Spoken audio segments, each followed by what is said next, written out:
Picture this. You're at home, late night. You've been binge watching Netflix for 3 hours straight. You're the just one more episode type, but you're finally exhausted. You head to bed around 2 a.m., your phone's charging on the nightstand. Original charger broke months ago, so you bought a cheap knockoff on Amazon for $8. Saved yourself $12. Smart, right? You drift off to sleep. Deep sleep. REM cycle. Dreaming about whatever your subconscious decides to process. Meanwhile, that cheap charger is overheating. The wiring inside is faulty. Low quality materials. No safety certification. It starts to spark. You don't notice. You're asleep. The sparks hit your bed sheets. Cotton, extremely flammable. Within seconds, a small flame. Within a minute, your bed is on fire. Within 3 minutes, your entire bedroom is engulfed, and you're still asleep because smoke inhalation knocks you out before you even wake up. Hey there, what's one of the most agonizing ways a human being can die, involving pain so intense your brain literally can't process it all at once? If you said burning alive, congratulations. You're about to find out exactly what happens when your body is consumed by fire. Here's the fun part. Most people who die in house fires don't actually burn to death. They suffocate from smoke inhalation first. Lucky them. You're going to wake up, and you're going to experience every single second of what it feels like to burn alive. Let's find out what happens when a $12 charger kills you in the worst way possible. So, what exactly happens when human tissue burns? And why is it considered one of the most painful deaths imaginable? Fire needs 3 things: fuel, oxygen, and heat. Your body is fuel. Your bedroom is full of oxygen. That charger provided the heat. Perfect combination for disaster. Human skin starts to burn at around 118 degrees Fahrenheit, 48 degrees Celsius, with prolonged exposure. But we're not talking about prolonged exposure to mild heat. We're talking about flames that reach 1100 degrees Fahrenheit or 593 degrees Celsius. At those temperatures, your body doesn't just burn, it cooks, like meat in an oven. Here's what makes burning alive so uniquely horrific. Your body is covered in nerve endings, millions of them. They're designed to detect pain and send urgent signals to your brain saying, "Stop this immediately." When you burn, all of those nerves fire at once.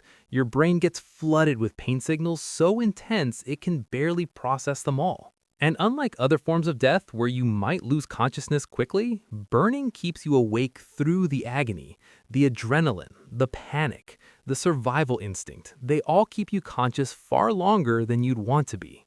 Let's break down the timeline. From the moment you wake up to flames to the moment your body shuts down, you're looking at anywhere from 30 seconds to 10 minutes depending on the intensity of the fire and whether you can escape. Let's go second by second. First 5 seconds, the wake up. You smell smoke. That acrid, chemical smell that instantly triggers your survival instinct. Your eyes snap open. The room is glowing orange. Flames are crawling up your walls. Your bed is on fire. You're on fire. Your brain takes a full second to process what's happening. Then the panic hits. Pure, primal, evolutionary terror. Every alarm in your nervous system screams at once. Move now. You try to get up. The blanket wrapped around your legs is burning. You feel heat, intense heat. Not like touching a hot stove, like being inside an oven. The air itself is burning. Every breath scorches your throat and lungs. Seconds 5 to 15, the pain begins. This is when you feel it. Real pain. Your skin is burning. The nerve endings in your legs, your arms, wherever the flames are touching, they're all firing at maximum intensity. Imagine the worst sunburn you've ever had. Multiply that by 1,000. Now imagine that sunburn is happening in real time while you're conscious. Your brain is being flooded with so much pain data it can barely process anything else. You're screaming. Can't help it. It's involuntary. Your vocal cords just react to the pain. You're trying to pat out the flames on your body, but your hands are burning too. Every touch against the fire makes it worse. The flames have caught your hair. You smell it burning. That sickening smell of burning protein. That's you. That's your body breaking down. Seconds 15 to 30. First-degree burns cover your body. First-degree burns are the minor ones, just the outer layer of skin. They're already covering 40% of your body. They hurt like hell, but they're nothing compared to what's coming. You manage to roll off the bed, hit the floor. The carpet is hot, but not actively burning yet. You try to crawl towards the door. The doorknob is metal. It's been heating up for minutes. You grab it without thinking. Your palm sears instantly. The skin sticks to the metal. When you pull your hand back, layers of skin stay on the doorknob. You can see the raw flesh underneath. Third-degree burn. Instant. You don't even feel it yet because the nerves are destroyed. But you feel everything else. Your legs, your back, your arms. They're covered in second-degree burns now. The flames have burned through the outer skin layer and into the dermis. Blisters are forming in real time.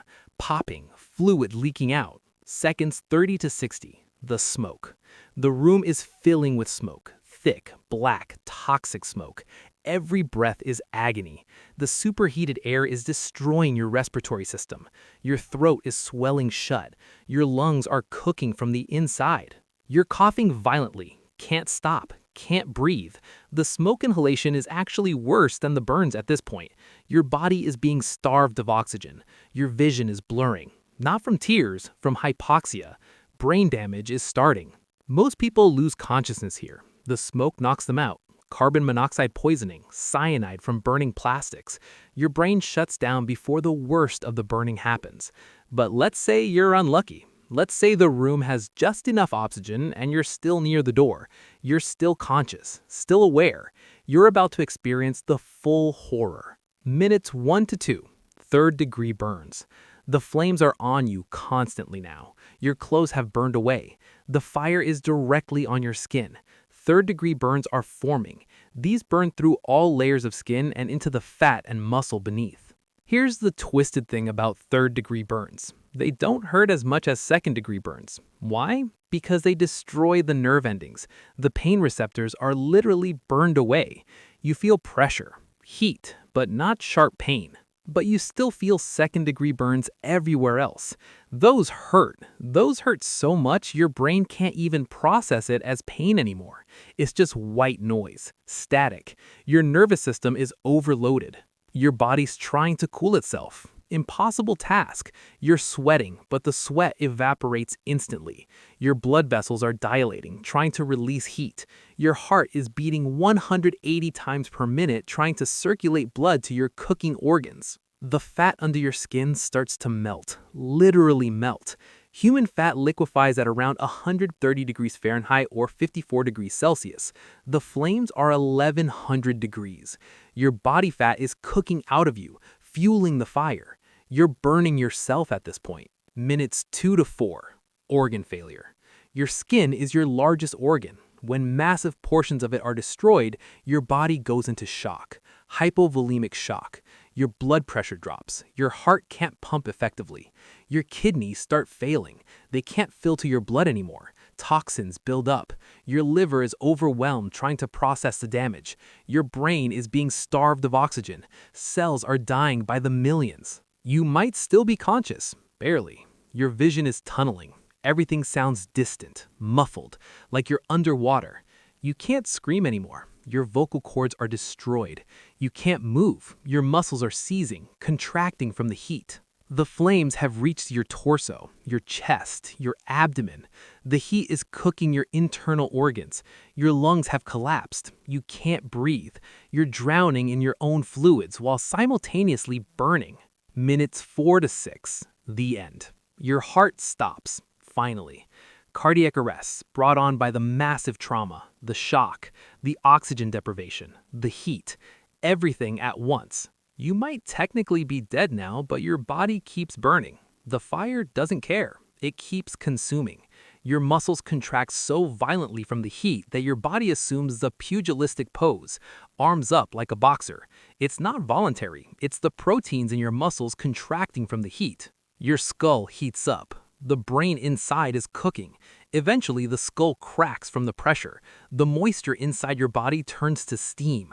You're literally cooking from the inside out. So, what does it actually feel like subjectively to burn alive?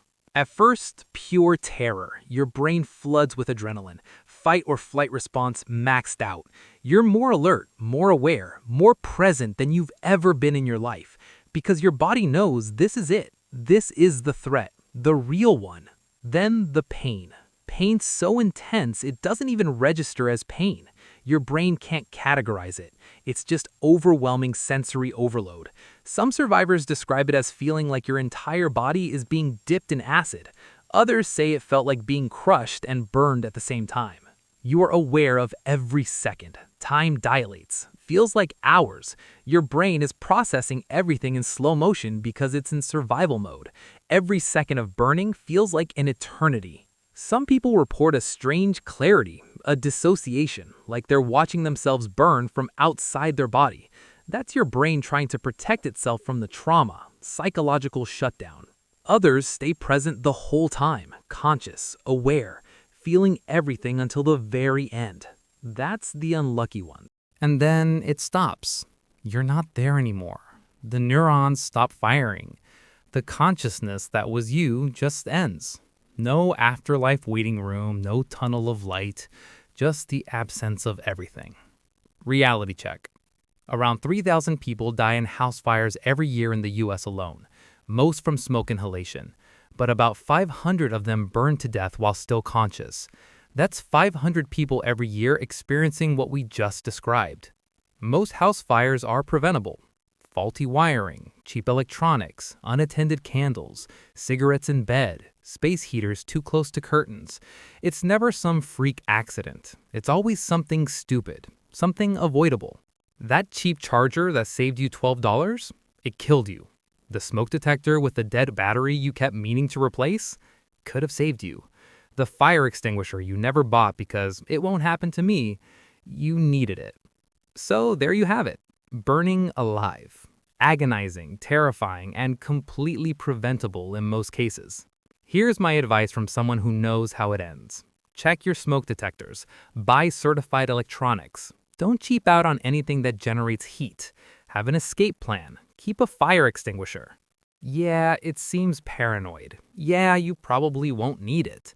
But you know what's more paranoid than buying a $20 fire extinguisher? Burning to death at 24 because you saved $12 on a charger. Hit subscribe if this makes you check your smoke detector tonight. And to everyone saying this is too dark, 3,000 people die like this every year. If this video saves one person, it's worth it. Stay safe, check your detectors, and for the love of everything, stop buying cheap chargers.